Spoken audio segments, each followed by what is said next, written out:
आज मी तुम्हाला झेंडूची फुले आणि आंब्याचं पाने यांच्यापासून बनवायला तोरण शिकवते बघा. अतिशय सुरेख दिसतं.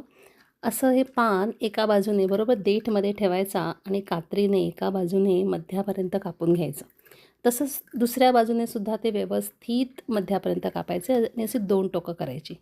आता हे एक टोक एका बाजूने देठाच्या मधून असं वाळून या बाजूला असं ताणून घ्यायचं आणि मग तसंच सेम पुन्हा दुसऱ्या बाजूने उलट्या करून ताणून घ्यायचं.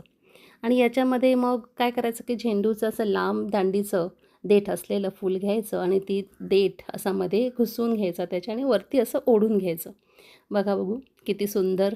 आणि असं जर तुम्ही असं व्यवस्थित एका दोरीमध्ये बांधून घेतलं तर दाराला अतिशय व्यवस्थित दिसतं.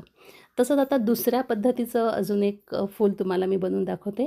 हे बघा, हे पण तसंच आहे. यामध्ये सुद्धा सेम तसंच पान घ्यायचं, फक्त ही पानं दोन्ही साईडनी अशी वळवून घ्यायची, मध्ये फूल ठेवायचं आणि त्याला स्टेपलर मारून द्यायचं आणि मग हे असं सुंदर पान आणि फूल असं दिसतं.